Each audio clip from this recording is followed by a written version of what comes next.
Fala galera, sejam bem-vindos a mais um podcast. Para quem não me conhece, sou o Juan Paim e hoje a gente está num episódio aqui sensacional, tá? Com o meu ídolo da veterinária aqui, Rodrigo Rabelo, e é um prazer que eu faça esse podcast aqui com vocês. A gente já tinha se encontrado no congresso, acabou não dando muito certo, vamos rever algumas coisas, mas assim, hoje a gente vai trazer aprendizados incríveis aqui sobre a trajetória dele e vai ser muito importante. Eu só faço um pedido, tá? Você que está assistindo aí, se inscreva, tá? Tem um botão aí embaixo, botão vermelho, se inscreve, tá? Que é muito importante que você faça essa ajuda aí para nós e também deixa o joinha, tá? O joinha aqui que é muito importante para valorizar o nosso trabalho e a gente seguir entrevistando várias pessoas aí pelo Brasil, beleza? Rabelo, te apresenta aí pro pessoal, tá? Ele, já vou adiantar aqui, ó. Ele tem a minha idade, ele tem de veterinário, então vocês imaginem a experiência que o cara tem. Se apresenta aí para a galera do Podvets e conta um pouco aí da tua trajetória.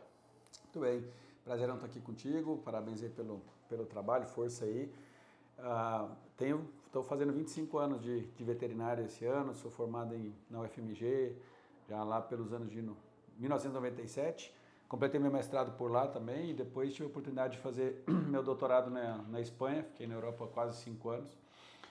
E retornando, ajudei todo o processo de credenciamento, né, e de criação da especialidade de medicina veterinária intensiva no Brasil e na América do Sul. Então, ajudei a fundar a Sociedade Brasileira Latino-Americana. Em 2006, a gente regulamentou a especialidade no Brasil pelo Conselho Federal. Hoje eu sou o primeiro especialista titulado pelo Conselho. Com muito orgulho, já estou indo para a minha renovação de título agora. Então, assim, a história nossa é sempre voltada para o paciente grave, desde o início, foi algo que eu sempre gostei, desde a graduação, quando não existia a especialidade no Brasil ainda. E de lá para cá, assim, tive buscando maneiras de abrir portas para que o nicho do paciente grave pudesse ser melhor assistido, desde a área de medicina de desastres, que é algo que a gente está engatinhando ainda, a parte de atendimento pré-hospitalar e toda a parte de pronto-socorro, internação e UTI, que é o que muita gente acha que medicina intensiva é só a parte de terapia intensiva e ela tem muita coisa até chegar num leito de UTI. Então, é um trabalho longo, mas muito confortante assim, para o nosso dia a dia. Fico feliz de ter ajudado a participar de vários projetos aí, desde as primeiras pós-graduações em medicina intensiva. Hoje são dezenas que estão aí no mercado, mas de ter tido o primeiro curso de medicina de emergência do Brasil, de ter editado os 3 primeiros livros que hoje também são os únicos que a gente ainda continua na literatura brasileira de emergência e cuidados intensivos, de colaborar em outros países. Então, minha vida sempre foi voltada para o paciente grave e acho que parte dessas histórias aí que você quer escutar tem muito a ver com essa abertura de porta que aconteceu há 25 anos atrás, de onde que surgiram essas coisas. Né? Show de bola. Eu estou fazendo estágio aqui, né, e está sendo muito incrível, assim, um aprendizado muito grande, como tu bem falou. Esse contexto é muito mais complexo e tem várias coisas que a gente tem que saber. E uma coisa que eu gostaria de saber, em relação principalmente à tua área aqui de intensivismo, quais são as características, né, que tu enxerga, assim, pessoas que já passaram por ti, já se formaram, ou até que talvez tu tenha, né, e que fazem com que a pessoa que esteja inserida nesse contexto tenha uma performance melhor? Resumidamente, eu digo que tem que ter pH, sabe? O pessoal fala, pô, pH traz pra gente um pouco da questão da neutralidade, né? Não tá nem ácido nem básico. Mas pH é paciência e humildade, assim, que são 2 características difíceis de encontrar hoje e que estão vinculadas ao que a gente vinha discutindo nas nossas conversas sobre essa questão de saber de ter soft skill, de ter saber lidar com pessoas e tem que saber fazer projeto. Isso é o mínimo do mínimo que a gente sempre precisou. Mas eu diria que para alcançar essas habilidades é aprender a lidar com as frustrações dentro do jogo, que é isso aqui, vai te permitir fazer com que o resto funcione. E pedir paciência e manutenção de humildade das pessoas parece que tem sido algo difícil. Conversava agora com um grupo que estava aqui, da dificuldade que a gente tem hoje de manter pessoas interessadas em passar pelos estágios que um estudante tem que passar para se tornar um grande profissional. Eu entendo os conflitos geracionais, mas sempre cobro muito, e é o meu pedido sempre para todo mundo, é lembrar que não existe só uma geração nova chegando, que é a sua, mas existe a minha, que pode considerar mais velho ou não, mais experiente ou não, mas a gente tem que dividir a responsabilidade aqui. Eu tenho a minha, de tentar entender vocês, de tentar me colocar dentro desse meio hoje, mas eu exijo, nem eu peço, eu exijo o mesmo nível de compromisso Sim. da geração que está lidando com alguém 25 anos mais velho na profissão, e hoje isso não está acontecendo. Parece que toda a responsabilidade recaiu sobre a nossa geração, no sentido de que se eu te fizer uma cobrança lá embaixo mais pesada, você participou de uma reunião ali agora, onde a gente tem uma cobrança clara na troca de plantão Sim. sobre informações que estão sendo trocadas entre colegas. Totalmente despersonalizado. Eu quero que o processo ande, eu quero que a clínica se mantenha segura, que o paciente saia daqui bem, respeitando todo mundo. Agora, tem que ter ouvido suficiente e humildade para aprender a falar, putz, realmente tem um erro aqui, tem um problema, e eu não posso ter o medo que hoje os gestores estão tendo, os coordenadores de internação estão tendo, de chamar a atenção de alguém. Porque a qualquer momento vem alguém e me apresenta um oficial de justiça na minha porta dizendo que eu assediei alguém porque eu levantei a voz, porque eu fui bruto, porque eu fui duro. Isso tem bastante. Aqui não acontece, porque existe um filtro para as pessoas que vêm para cá, que é o nosso filtro educacional. De certa forma, eu espero que quem venha, que quem chegue até nós pelo braço educacional já tenha passado pelo filtro inicial de que não vai dar esse tipo de trabalho aqui. Sim. Mas olha, eu convivo com os professores de faculdade, eu convivo com outros colegas, e isso acontece com uma frequência gigante. Então, acho isso o cúmulo do absurdo. Hoje o aluno que discute, por exemplo, a questão da obrigatoriedade de uma bolsa para poder vir fazer um estágio, a veterinária é a única que não tem isso na obrigação de que o aluno tem que receber para vir fazer estágio, na administração é assim. Isso aqui é outro jogo. Uhum. Quando você entra em veterinária, você tem que entender que o perfil da qualidade educacional no Brasil hoje é horrível. Sim. Volume de faculdade é um problema, que todo mundo acha que é o principal. Mas qualidade do currículo também é, mas o problema é a carga curricular. Né? Você está vivendo isso aqui hoje. Quanto do que você viu aqui nesses 15, 20 dias que você já está aqui, você conseguiu ver na sua faculdade? Aí você vai falar, nossa, demais. Quase nada, aqui eu vi na tipo faculdade. A aprendizagem, né? Só o tempo que eu fiquei aqui já, tipo... E aí o que acontece para quem está escutando a gente? Putz, então a faculdade é ruim. Não. O currículo de 4 a 5 mil horas que está ali dentro, ele contempla menos de 5% para a área médica. Então, Sim. por mais que a faculdade quisesse, ela não consegue formar um médico hospitalar, médico veterinário. Ela forma o generalista que inspeciona uma colmeia e transplanta um coração Sim. com o mesmo CRMV. Então, eu preciso que a pessoa que esteja disposta a lidar com a área médica entenda que aqui existe um jogo muito sério. Que além de ser um jogo de cuidar de vidas e lidar com famílias aí o tempo todo, é um jogo de responsabilidade, pura responsabilidade. Então, se você tem a sua carteirinha e você senta aqui para um plantão, você viu isso lá embaixo, você tem essa responsabilidade é sua. A regra número 1 aqui, não tem plantão mal passado, só Sim. tem plantão mal recebido. Então assim, se você vem com um paciente que está 48 horas hospitalizado e uma prescrição tem um problema e você assume esse plantão, você tem que pegar aquilo na hora e corrigir. Sim. E não simplesmente jogar para frente. E isso exige maturidade, tomada de decisão. Então a habilidade de lidar com frustrações, ela acaba sendo, para mim, não sei se é nem só uma habilidade, mas é uma Sim. característica que tem que ser desenvolvida Principal. Junto com a paciência e a humildade de saber escutar e de saber se defender. E acho que a discussão que a gente teve da outra vez, que é importante resumir, é que nisso, aqui não tem espaço para cota. Aqui não tem espaço para minoria. Ninguém trata aqui por minoria. Aqui você pode se considerar parte de qualquer grupo, crença, o que você quiser, e nós vamos respeitar. Só que quando entra para dentro do meu jogo de lidar com um paciente que está morrendo, eu não me interessa a sua cor, sua religião, se você enxerga, se você não escuta, se você não fala. O que me interessa é que você tem que estar hábil e habilitado para fazer aquele procedimento. Então, assim, isso é o que às vezes incomoda um pouco as pessoas, de falar, não, mas você está fazendo isso só porque a minha cor é XPTO. Nunca isso aconteceria aqui dentro e vem acontecendo por aí. As pessoas estão trazendo para si aquele conceito de em que grupo eu estou. Eu sou mexicano, eu sou negro, eu sou chinês, eu sou brasileiro. E o meu grupo, né? A gente fala o famoso grupo, né? O homem branco, casado, heterossexual, que tem 2 filhos. Eu não tenho uma sociedade para isso e nem um dia do ano para mim. Quer dizer, e eu não busco isso, porque aqui eu estou dentro de um jogo de salvar a vida, não me interessa quem que é. Então eu não aceito e não admito que aqui dentro alguém traga a minoria para justificar uma falha. Então, você não conseguiu atender um paciente que você foi imperito, você tem que corrigir, a responsabilidade é sua.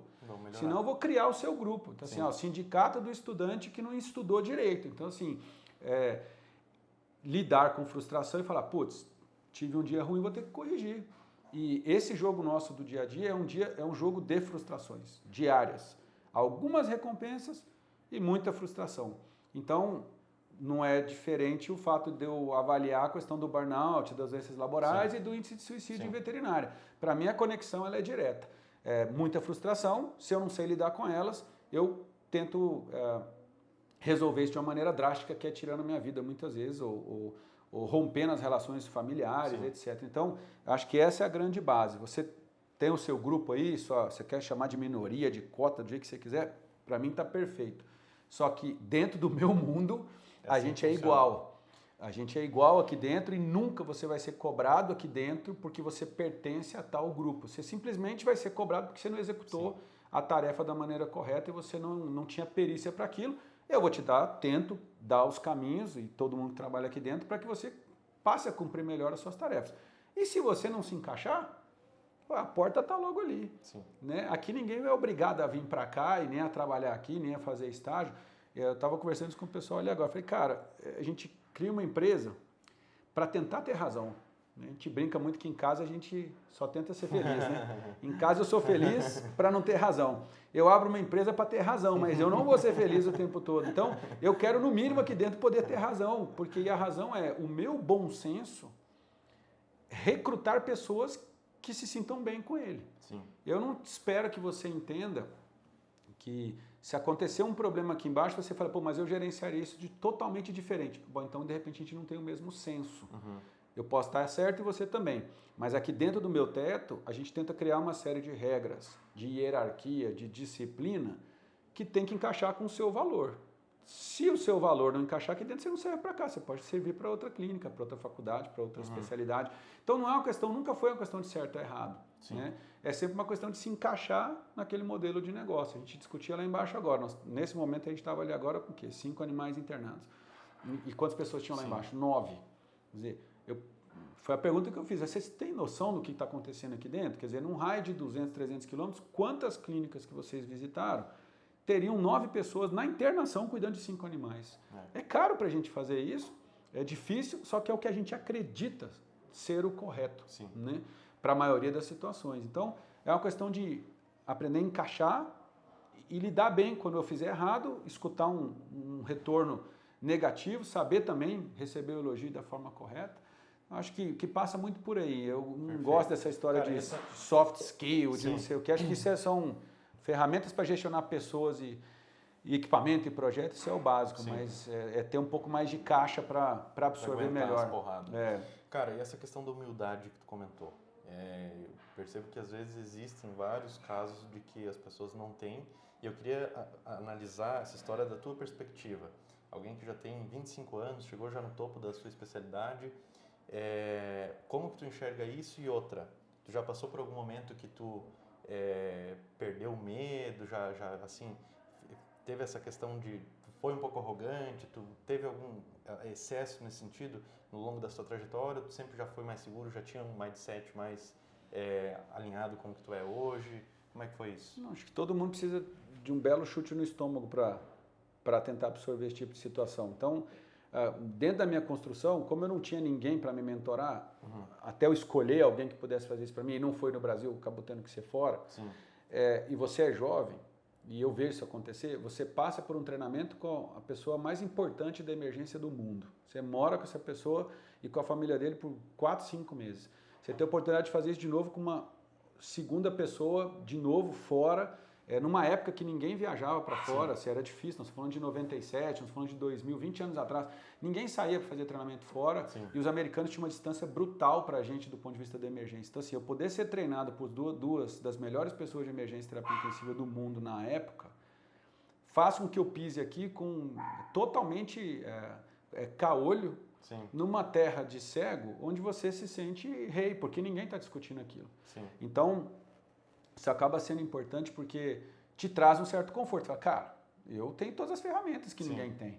Então, isso com 26, 25, 26 anos de idade, gera uma falsa sensação de segurança. O chute no estômago veio, no meu caso clássico, é com o meu próprio bicho, meu próprio animal, na época onde eu equivoquei num procedimento que nem era de urgência, mas envolvia lá uma intubação, controle de via aérea. Me equivoquei, falhei e provoquei a morte do animal meu. Quer dizer, eu pago essa penitência até hoje tentando não realizar, não cometer o mesmo tipo de erro com outros animais. Então, aquele dia, há 26, 27 anos atrás, eu soube pegar aquilo, né, e desde o dia que eu coloquei isso na minha perna, desenhado, é para acordar todo dia e lembrar dessa humildade. Recentemente, faz uma semana, eu perdi a minha gatinha, uma persa com 9 anos de idade, com uma via aérea super difícil, e durante uma parada dentro da minha casa, eu consegui acessar a via aérea dela sem muito, assim, com a maior tranquilidade do mundo, e me lembrei de 20 anos atrás, falei, cara, eu tinha prometido nunca mais errar uma via aérea, e mesmo uma difícil, eu consegui fazer com muita tranquilidade. Então, acho que saber absorver todo mundo vai ter seu primeiro erro. Todo mundo escutou o pai falar que não era para beber e dirigir, que era para andar de moto com capacete, põe o cinto de segurança, não faz isso, não faz aquilo. Todo mundo recebe orientação, a grande maioria, que tem família estruturada, etc. E não cumpre, você espera para pagar, você paga para ver. Todo jovem é assim. Então, eu espero que vocês não esperem o pior acontecer, você pegar uma leptospirose num plantão porque você foi inconsequente, você hoje com surto de raiva de novo acontecendo, você deixar isso acontecer. Então, assim, eu espero que não seja perdendo sua vida ou tendo uma sequela grave trabalhando. Eu espero que seja com algo simples, mas que você aprenda a tomar um tapa e falar, putz, tá aqui o sinal que o Rodrigo falou. Eu vou pegar isso aqui e vou ver que eu não sou imortal e que eu não sou perfeito. Entendeu? Então, foi um pouco por aí. Já teve algum caso, assim, uma emergência muito difícil, um negócio que é mais cabuloso, assim, e tu não teve nenhum medo na hora? Tu estava totalmente, assim, sem sentir aquele frio na barriga? Todas. Nada? Mas isso, acho que vai ser um pouco de perfil. Desde a primeira vez, eu sempre fui muito atirado para esse tipo de coisa, nunca tive medo disso, desde que eu tivesse segurança para fazer aquilo acontecer. Mesmo em situações que eu recebi cliente me ameaçando com faca durante um atendimento. E essa segurança, tu acha que ela vem de uma preparação, tipo, de organização de tudo, de imaginar o processo dessa situação? Eu acho que sim. Ou, por exemplo, se largasse tu em qualquer lugar, assim, que tu não tivesse um conhecimento de como é que as coisas funcionam, tu acha que tu iria agir da mesma forma, não iria ter esse... Eu acho que sim, porque assim, eu sempre fui muito, muito adepto aos processos. Então, eu acho que quando você aprende a usar a emergência como mote de um processo de espinha dorsal única, que é o nosso X, ABCDE, por exemplo, ele serve para o hiperadreno e ele serve para o trauma de crânio. Então, eu não me preocupo em não saber tudo de trauma de crânio ou de hiperadreno corticismo. Eu me preocupo em colocar aquele doente com o coração batendo, ventilando e respirando para que eu tenha tempo de pesquisar sobre a doença depois. Então, isso me dá uma segurança brutal de que eu posso atender qualquer coisa. E que eu não tenho, acho que está aí um ponto importante, eu não tenho peso do diagnóstico na minha mão quando eu atendo a emergência. E isso é uma cobrança que muitos colegas fazem no consultório, porque o cliente vem para mim, o que ele tem, doutor? Depois pergunta se ele vai viver. Mas aí quer saber primeiro o que ele tem. Então fica essa questão do diagnóstico vir antes da estabilidade. E eu tirei esse compromisso da minha frente. Então, meu compromisso é deixar ele vivo tempo suficiente para eu te dar uma resposta. E isso me dá uma tranquilidade grande para poder responder a qualquer tipo de evento. Então, assim, eu não tenho lembrança de ter passado por um evento onde eu não consegui resolver. Mas eu tenho grandes lembranças de ter atendido animais de amigos que acabaram morrendo na minha mão e eu não pude fazer nada. Então, e depois perceber que de repente eu teria 1 ou 2 vírgulas ali que eu poderia ter mudado. Não sei se teria mudado o percurso, mas eu já fiz toracotomia de emergência em paciente na frente de leigo, num bloco cirúrgico de emergência, que era amigo meu, ele quis entrar, e o animal foi atropelado, a gente teve que abrir o peito na frente ali. São situações que fala, cara, eu fiz de tudo, e será que eu estava certo? Né? Já tive evento de paciente fazendo embolia aguda na minha frente, era de colega, não tem o que fazer, porque você não tem estrutura na hora. E aquele frio na barriga. Normal. Acho que saber conviver, de novo, é o jogo. Lidar com a frustração. Pô, perdi um paciente de um amigão meu, não tenho o que dizer para ele. Então, assim, por isso que hoje a questão do suporte psicológico, eu brinco muito, né? A Joelma Ruiz é meu pilar aí há 5, 6 anos já, a gente brinca, não é por necessidade só, mas 2 ou 3 vezes por ano a gente tem que fazer um repasse de 2, 3 horas sobre o que está acontecendo no ano. Sim. Eu tento me explicar, mas ela é uma pessoa que está acostumada com o ambiente clínico da psicologia que envolve o paciente grave e às vezes dá alguns insights super interessantes, né? Legal. Por exemplo, de novo, a gente perdeu a gatinha que estava com a gente há mais tempo que os meus filhos. Então, assim, como é que eu passo a notícia para os meus filhos de 5 e 7 anos que a gatinha que tinha 9 morreu, né? Então, sim, eu tenho mais ou menos uma ideia, eu quero o melhor para eles, mas eu sei que a gente tinha um nível de consciência e de conversa dentro de casa muito bom, mas vamos procurar um profissional para perguntar a opinião. De repente, sim, bate com a nossa. Batia, mas tinha lá 2, 3 insights, falei, pô, não tinha pensado nisso. Então, ter pilares para vocês poderem buscar a resposta não tem problema nenhum. De novo, você viu lá embaixo agora a discussão, eu falei, cara, você não tem obrigação de saber tudo sobre todas as doenças, mas então, de quem são as funções? Isso aqui vai para o endócrino, isso aqui vai para o gestor, isso aqui, sim, vai para o cirurgião, e você é coordenador do plantão, você tem que resolver o caso. Então, é agregar essas informações e nunca pensar que você vai fazer tudo sozinho. Então, isso me tira uma série de responsabilidades. Sim. Você não precisa ficar com frio na barriga porque você não sabe o conceito do eixo neuroendócrino, de não sei o quê. Mas, cara, tá vivo, tá respirando? Agora você vai chamar quem pode, claro, te dar essas respostas, perfeito, entendeu? Show de bola. Cara, para nós finalizar aqui, eu queria que tu contasse um pouco como é que foi para ti essa tua ida aí para conhecer lá o Dennis Crowe e tudo mais, um ídolo teu aí também. O quanto que isso pesou para ti, para tua formação? Conta para nós um pouquinho sobre isso. Cara, acho que tem um pouco de destino na história toda, mas eu só tinha... Era muito mais difícil. Era porque não tinha internet, por incrível que pareça. Né? Não tinha e-mail, né? Eu recebi... Sim. A confirmação do meu estágio em Auburn antes de ir para Nevada, conhecer o Crowe, pela professora McIntyre. Estágio final tu fez lá? Eu não tinha estágio final na faculdade. Quando eu fui por minha conta. Né? Quando eu estava no fim, eu quis ir. Eu já estava fazendo estágio desde o primeiro período. Mas antes de se formar? Bem antes de me formar, já fazia estágio em clínica o ano por ele? Minha conta. Não. Isso foi em 97 eu me formei. E foi o ano que eu conheci no Congresso Brasileiro de Anclivep em Curitiba.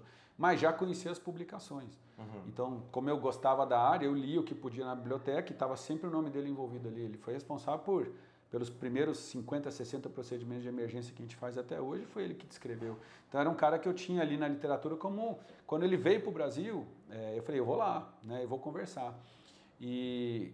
Nessa época eu já estava armado com Auburn, porque eu tinha feito um curso em 95, 2 anos antes, com a professora Douglas McIntyre, que era uma referência na época também. Então, toda essa armação veio por conta própria. Então, acho que ali não tive apoio de ninguém, tirando da minha família para conseguir fazer essa viagem na época, uhum, e ir buscar minha vida lá fora. A grande questão é que muita gente pedia isso para eles e nunca cumpria, né? Tanto que quando eu cheguei nos Estados Unidos, a primeira coisa que a professora falou, mas você veio mesmo? Eu falei, mas eu estou aqui, claro, só que eu vim, estou aqui, vou ficar aqui os meses que forem necessários e cumprir com o meu projeto. E ela era amiga pessoal do professor Dennis Crowe, me apresentou, depois a gente se conheceu ali no final do ano de 97, eu tinha ficado no início do ano em Auburn por 4 meses e conhecendo ele a gente se ajeitou para eu conseguir ficar com ele ali, foi a primeira vez que eu fui, foi em 2000, né, 2000 alguma coisinha eu fiquei.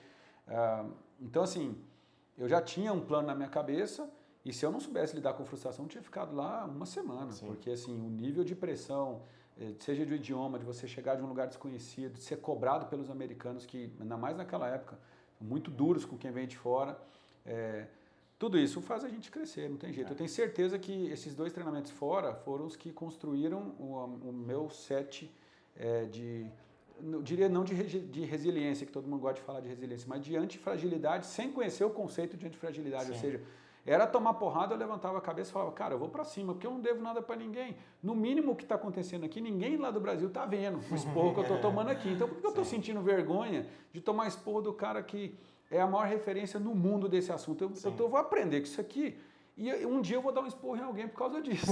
E hoje está acontecendo isso. Então, assim, são 25 anos depois. Então, acho que é tirar um pouco do compromisso. Falar, cara, é um esporro pro meu bem. Sim. Pô, porque de noite eu ia para casa dele, né? A gente morava com a família. Eu morava com a família, eu dormia no quarto dos filhos dele. Legal. Então, assim, era um negócio que, para mim, o cara... Tanto é que ele me chama de filho até hoje, eu chamo ele de pai. E porque a gente tinha uma relação familiar, então eu entendia muito bem na época, por conta também, eu diria, do meu berço, da minha educação, a sorte que eu tive de ter a família que eu tenho, da gente poder seguir dessa maneira. Então, assim, acho que o que a minha família me proporcionou foi estar preparado para receber isso lá fora. Então, eu acho que isso é o ciclo que vai se fechar. Você está lá treinando a Sofia agora e você vai pensar, putz, como é que eu vou fazer ela absorver essas pancadas que vão vir? Acho que eu aprendi isso, levei para fora, absorvi. E você fala de experiência, de humildade. Quando eu fui para a Europa, eu não precisava de ir. Quer dizer, eu já tinha meu mestrado, podia fazer doutorado aqui, já tinha livro, já dava aula. E eu fui para ser, de novo, um 01, né, de um curso qualquer, porque eu era um pedaço de folha e na Europa não era um nada. Né? Eu tinha um nome ótimo aqui, ficava aqui, dava minhas aulas, vinha a cada 5 meses, mas na Europa a gente era pisoteado dentro do consultório, dentro da faculdade, era um Zé Ninguém. Então, reconstruir sua personalidade sendo massacrado dessa forma por xenofobia, etc., foi uma construção que eu me propus a fazer. Várias vezes eu falei, pô, será que eu preciso disso? Hoje, se você me perguntar, você faria de novo? Eu falo, de jeito nenhum. Sim. Mas teria que ter feito, sim, entendeu? Então, assim, eu tinha que ter passado ali. Sim. E hoje ninguém. Você está se propondo para você a fazer esse tipo de coisa. São poucas pessoas, são 15 mil veterinários por ano que estão saindo no mercado. E normalmente você vai ter uma lei básica de 2080, mas acho que dentro do 2080 ainda tem menos gente ainda. Então, supondo que 1000 veterinários se destaquem por ano. Sim. Eles vão dominar os outros 14. É isso que vai acontecer. Quem tiver essas habilidades na mão aí, é o que está faltando. Não é fácil sair de casa e... Não é, de jeito nenhum. Não é. Cara, vamos finalizar aqui, já terminamos o nosso tempo que nós tínhamos combinado. Eu consegui pegar ele aqui na correria um pouco. Vamos ter outras oportunidades. E a gente vai ter mais oportunidades, com certeza. Galera, muito obrigado, tá? Se inscreva no canal, acompanha o cara aí, deixa as tuas redes sociais. Tamo junto, a gente está no @RicoBevex, né? Bevex de BVECCS, a Sociedade Brasileira de Medicina de Emergência, então Rico Bevex. No YouTube é só procurar pelo canal do Intensivete, então a gente tem muito material gratuito lá para vocês. É bom demais. Uma construção para quem ainda está começando, está com mais dificuldade, tem mais de 50 horas de conteúdo gratuito para vocês. E claro, as certificações que a gente propõe, o ABC do Trauma, o ABC Cuidados Intensivos, o nosso curso MI, que eu diria que é a nossa complementação de graduação, um curso hoje que tem quase 200 horas, e para quem está saindo desse período aí da graduação para decidir fazer clínica médica, trabalhar com pequenos animais de forma em geral, é a melhor opção que tem para vocês e fico à disposição. Obrigado e boa sorte. Galera, obrigado, é isso aí, tamo junto, é só começo. Valeu.